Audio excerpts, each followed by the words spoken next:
नमस्कार, मैं सारिका पंकज कालजयी कहानियों के संकलन से आप सबके लिए कहानियां लेकर आती हूँ हर रविवार शाम 6 बजे। संवाद पहुंचाने के लिए अपने ही गांव के व्यक्ति को माध्यम बनाया जाता है। संवाद पहुंचाने वाला यानी संवदिया, और इसी संवदिया के एक परिचित हस्ताक्षर की कहानी आप सबके लिए प्रस्तुत है।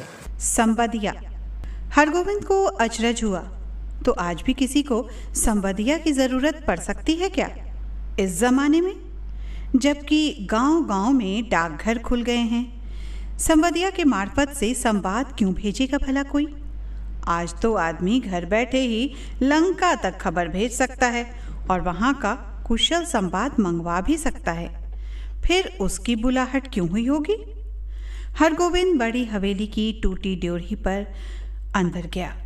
सदा की भांति उसने वातावरण को सूंघकर संवाद का अंदाजा लगाया। निश्चय ही कोई गुप्त संवाद ले जाना है। चांद सूरज को भी न मालूम हो, परेवा पंछी तक न जाने। पांव लागी बहुरिया। बड़ी हवेली की बड़ी बहुरिया ने हरगोविंद को पीढ़ी दी और आंख के इशारे से कुछ देर चुपचाप बैठने को कहा। बड़ी हवेली अब नाम मात्र को ही बड़ी हवेली है, जहाँ दिन रात नौकर नौकरानियों और जन मजदूरों की भीड़ लगी रहती थी। वहाँ आज की हवेली बड़ी बहुरिया अपने हाथ से सूप में अनाज लेकर झटक रही हैं। इन हाथों में सिर्फ मेहंदी लगाकर ही गांव की नाइन परिवार पाल लेती थी। कहाँ गए वो दिन? हरगोविंद ने एक लंबी सांस ली। बड़े भैया के मरने के बाद ही जैसे सब खेल खत्म हो गया। तीनों भाई ने आपस में लड़ाई झगड़ा शुरू कर दिया। रैयतों ने जमीन पर दावे करके दखल किया। फिर तीनों भाई गांव छोड़कर शहर जा बसे। रह गई अकेली बड़ी बहुरिया। कहाँ जाती बेचारी? भगवान भले आदमी को कष्ट ही देते हैं, नहीं तो 1 घंटे की बीमारी में बड़े भैया क्यों मरते भला?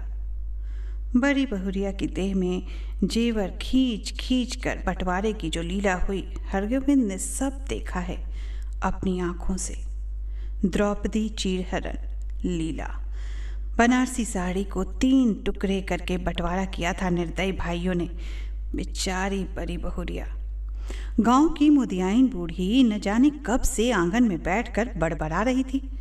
उधार का सौदा खाने में बड़ा मीठा लगता है और दाम देते समय मुदियाइन की बात कड़वी लगती है। मैं आज दाम लेकर ही उठूंगी। बड़ी बहुरिया ने कोई जवाब नहीं दिया। हरगोविंद ने फिर लंबी सांस ली।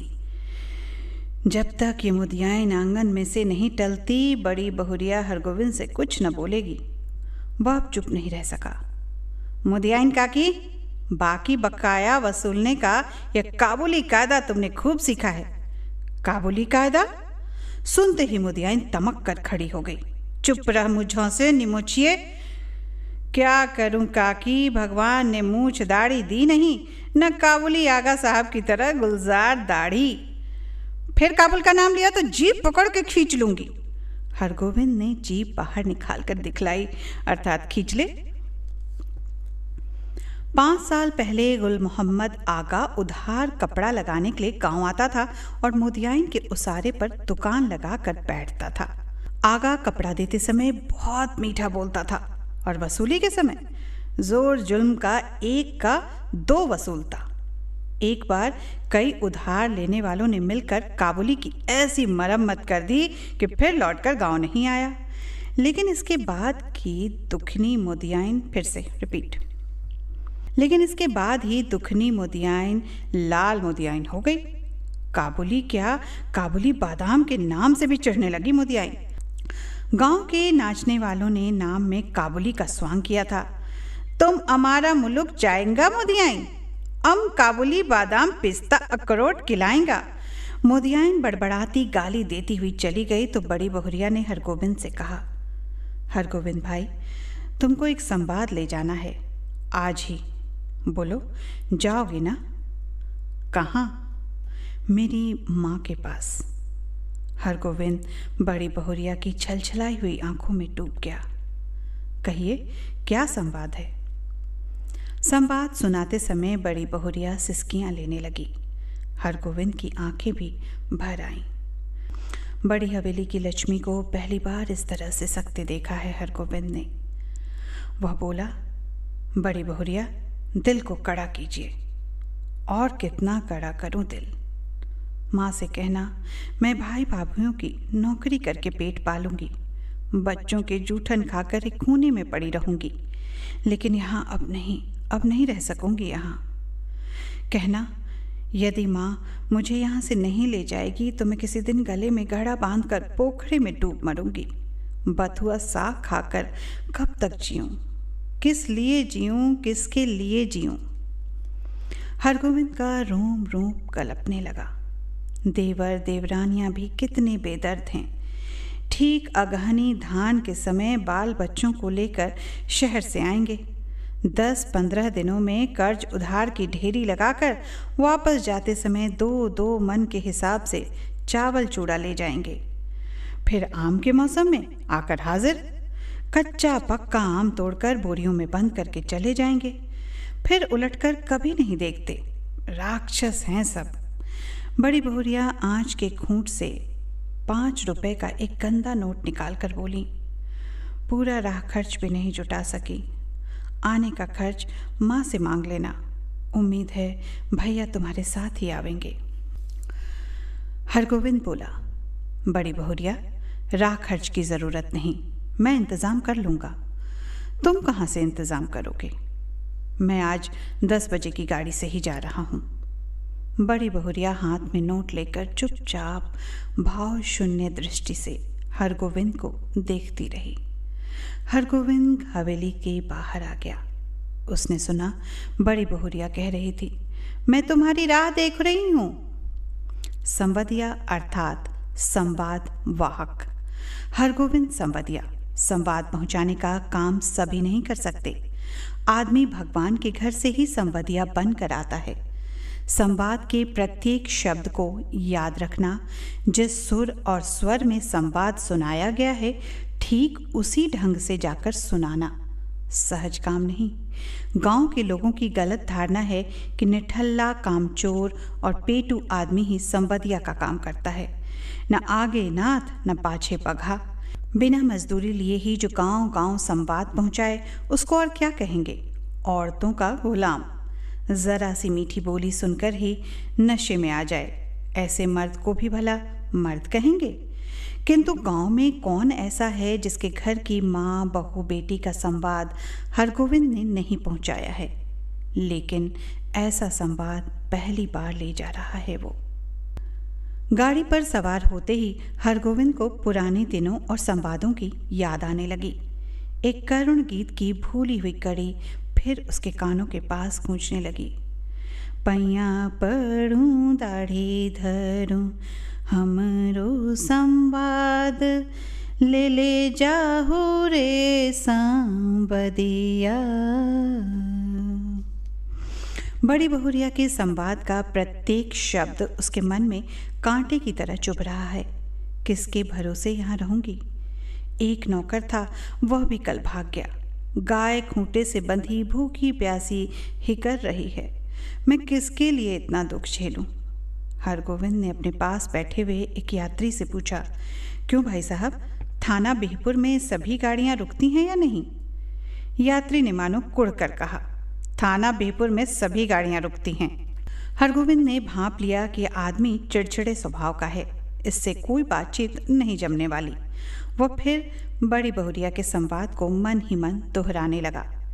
लेकिन संवाद सुनाते समय वह अपने कलेजी को कैसे संभाल सकेगा? बड़ी बहुरिया संवाद कहते समय जहाँ जहाँ रोई हैं वहाँ वह भी रोएगा। कटिहार जंक्शन पहुंचकर उसने देखा 15-20 साल में बहुत कुछ बदल गया है। अब स्टेशन पर उतरकर किसी से कुछ पूछने की ज़रूरत नहीं। गाड़ी पहुंची और तुरंत भोंपे से आवाज़ अपने आप निकलने लगी, थाना बेपुर, खगड़िया और बरौनी जाने वाले यात्री 3 नंबर प्लेटफॉर्म पर चले जाएं, गाड़ी लगी हुई है। हरगोविंद प्रसन्न हुआ। कटिहार पहुंचने के बाद ही मालूम होता है कि सचमुच सुराज हुआ है। इसके पहले कटिहार पहुंचकर किस गाड़ी में चढ़ें और किधर जाएं, इस पूछताछ में ही कितनी बार उसकी गाड़ी छूट गई है। गाड़ी बदलने के लिए फिर बड़ी बहुरिया का करुण मुखड़ा उसकी आंखों के सामने उभर आया। हरगोविंद भाई, माँ से कहना भगवान ने आंखें फेर ली, लेकिन मेरी माँ तो है। किस लिए, किसके लिए मैं बथुआ की साग रोटी खाकर कब तक जीऊं? थाना बेपुर स्टेशन पर जब गाड़ी पहुंची तो हरगोविंद का जी भारी हो गया। इसके पहले भी कई भला बुरा संवाद लेकर वह इस गांव में आया है। कभी ऐसा नहीं हुआ। उसके पैर गांव की तरफ बढ़ ही नहीं रहे थे।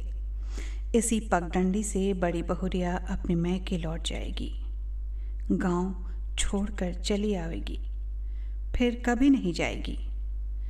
हरगोविंद का मन कलपने लगा। तब गांव में क्या रह जाएगा? गांव की लक्ष्मी ही गांव छोड़कर चली आवेगी। किस मुंह से वो ऐसा संवाद सुना पाएगा? कैसे कहेगा कि बड़ी बहुरिया बथुआ साग खाकर गुजर कर रही है? सुनने वाले हरगोविंद के गांव का नाम लेकर थूकेंगे। कैसा गांव है जहां लक्ष्मी जैसी बहुरिया दुख भोग रही है। अनिच्छापूर्वक हरगोविंद ने गांव में प्रवेश किया।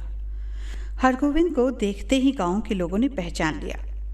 जलालगढ़ गांव का संवदिया आया है, न जाने क्या संवाद लेकर आया है। राम राम भाई, कहो कुशल समाचार ठीक है ना? राम राम भैया जी, भगवान की दया से सब आनंदी है। उधर पानी बूंदी पड़ा है। बड़ी बहुरिया के बड़े भाई ने पहले हरगोविंद को नहीं पहचाना। हरगोविंद ने अपना परिचय दिया तो उन्होंने सबसे पहले अपनी बहन का समाचार पूछा। दीदी कैसी हैं? भगवान की दया से सब राजी खुशी हैं।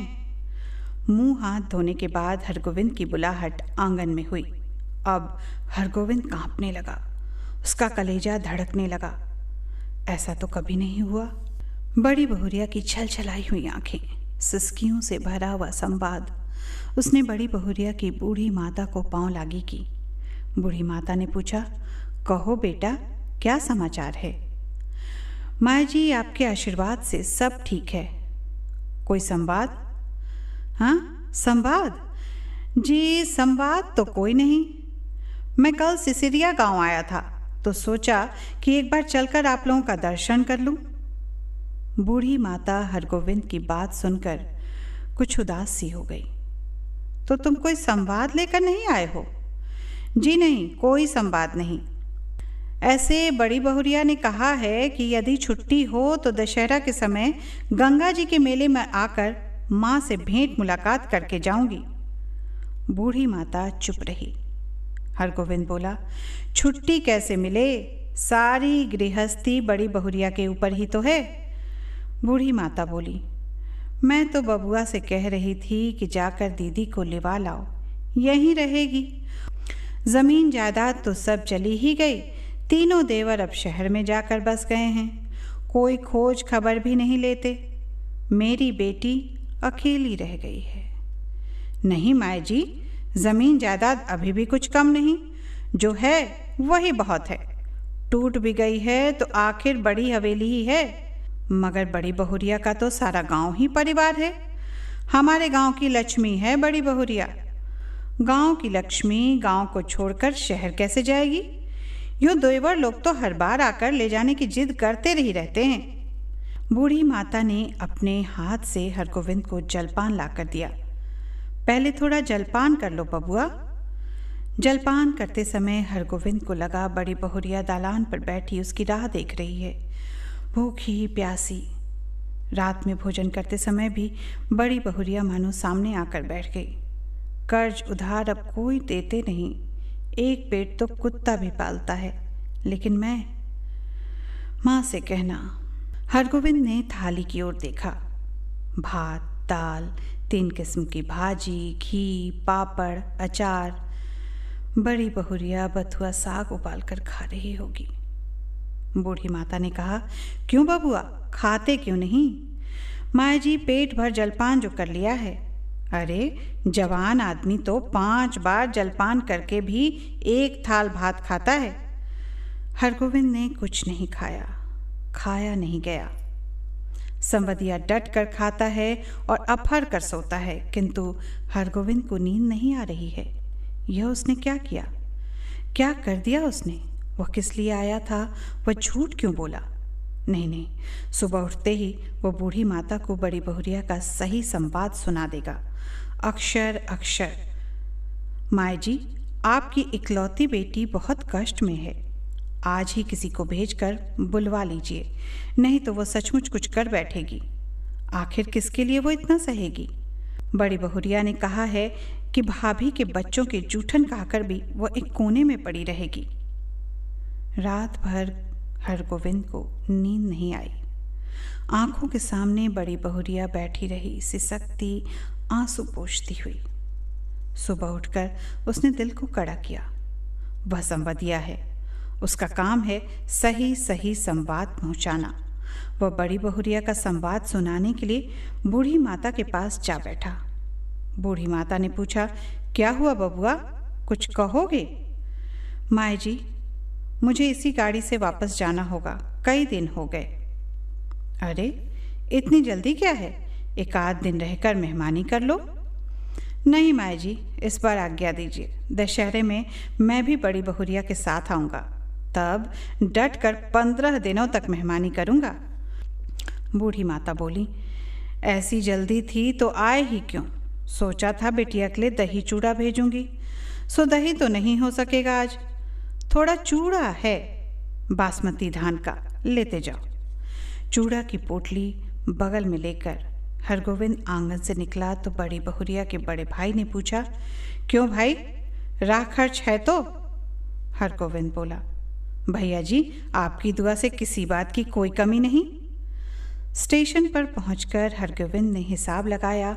उसके पास जितने पैसे हैं उससे कटिहार तक का टिकट ही वो खरीद सकेगा, और यदि चौन्नी नकली साबित हुई तो सोमापुर तक ही। बिना टिकट के वह स्टेशन भी नहीं जा सकेगा। डर के मारे उसकी देह का आधा खून जम गया। गाड़ी में बैठते ही उसकी हालत अजीब हो गई। वह कहाँ आया था, क्या करके जा रहा है? बड़ी बहुरिया को क्या जवाब दे पाएगा? यदि गाड़ी में निर्गुण गाने वाला सूरदास नहीं आता तो न जाने उसकी क्या हालत होती। सूरदास के गीतों को सुनकर उसका जी स्थिर हुआ, थोड़ा हल्का। किया हो रामा नहीं राको सुख, सपन भयो अब देश पिया को डोलिया चली माई रोमती यही कर मांगती होई। सूरदास चला गया तो उसके मन में बैठी हुई बड़ी बहुरिया फिर रोने लगी। किसके लिए इतना दुख सहूं? 5 बजे भोर में ही वह कटिहार स्टेशन पहुंचा। भोंपे से आवाज़ आ रही थी, बैरगाछी, कुसियार और जलालगढ़ जाने वाले यात्री 1 नंबर प्लेटफॉर्म पर चले जाएं। हरगोविंद को जलालगढ़ स्टेशन जाना है, किंतु वह 1 नंबर प्लेटफॉर्म पे कैसे जाएगा? उसके पास तो कटिहार तक का ही टिकट है। जलालगढ़ 20 कोस। बड़ी बहुरिया राह देख रही होगी। 20 कोस की मंजिल भी कोई दूर की मंजिल है? वह पैदल ही हो जाएगा। हरगोविंद महावीर विक्रम बजरंगी का नाम लेकर पैदल ही चल पड़ा। 10 कोस तक वह मानो बाई के झोंके पर रहा। कस्बा शहर पहुंचकर उसने पेट भर पानी पी लिया। पोटली में नाक लगाकर उसने सूंघा, आह, बासमती धान का चूड़ा है, माँ की सौगात बेटी के लिए। नहीं, वो इससे 1 मुट्ठी भी नहीं खा सकेगा। किंतु वह क्या जवाब देगा बड़ी बहुरिया को? उसके पैर लड़खड़ाए। अभी वह कुछ नहीं सोचेगा। अभी सिर्फ चलना है, जल्दी पहुंचना है गांव। बड़ी बहुरिया की डबडबाई हुई आंखें उसको गांव की ओर खींच रही थी। मैं बैठी राह ताकती रहूंगी। 15 कोस। माँ से कहना अब नहीं रह सकूंगी। 16, 17, 18। जलालगढ़ स्टेशन का सिग्नल दिखाई पड़ता है। गांव का ताड़ सिर ऊंचा करके उसकी चाल को देख रहा है। उसी ताड़ के नीचे बड़ी हवेली के दालान पर चुपचाप टकटकी लगाए राह देख रही है बड़ी बहुरिया। भूखी प्यासी, हमरो संवाद ले ले जाहू रे संवदिया। लेकिन यह कहाँ चला आया हरगोविंद? यह कौन सा गांव है? पहली सांझ में ही अमावस्या सा अंधकार। किस राह से वह किधर जा रहा है? नदी है? कहाँ से आ गई नदी? नदी नहीं, नहीं नहीं, यह तो खेत है। ये झोपड़े हैं या हाथियों का झुंड? ताड़ का पेड़ किधर गया? वह राह भूलकर न जाने कहाँ भटक गया है। इस गांव में आदमी नहीं रहते क्या? कहीं कोई रोशनी नहीं, किससे पूछे? वहाँ वह रोशनी है या आंखें? वह खड़ा है या चल रहा है? वह गाड़ी में है या धरती पर? हरगोविंद भाई आ गए? बड़ी बहुरिया की बोली या कटिहार स्टेशन का भोंपा बोल रहा है। हरगोविंद भाई क्या हुआ तुमको? बड़ी बहुरिया। हरगोविंद ने हाथ से टटोल कर देखा। वह बिछावन पर लेटा हुआ है। सामने बैठी छाया को छूकर बोला, बड़ी बहुरिया। हरगोविंद भाई अब जी कैसा है? लो एक घूंट दूध और पी लो, मुंह खोलो। हाँ हाँ पियो पियो। हरगोविंद होश में आया। बड़ी बहुरिया दूध पिला रही हैं। उसने धीरे से हाथ बढ़ाकर बड़ी बहुरिया का पैर पकड़ लिया। बड़ी बहुरिया मुझे माफ़ कर दो, मैं तुम्हारा संवाद नहीं कह सका। तुम गांव छोड़कर मत जाओ, तुमको कोई कष्ट नहीं होने दूंगा, मैं तुम्हारा बेटा। बड़ी बहुरिया तुम मेरी माँ, सारे गांव की माँ। मैं अपने ठल्ला नहीं बैठा रहूँगा, तुम्हारा सब काम करूँगा। बोलो बड़ी माँ, तुम गांव छोड़कर तो नहीं जाओगी ना? बोलो ना। बड़ी बहुरिया गर्म दूध में एक मुट्ठी बासमती चूड़ा डालकर मसलने लगी। संवाद भेजने के बाद से ही वो अपनी गलती पर पछता रही थी।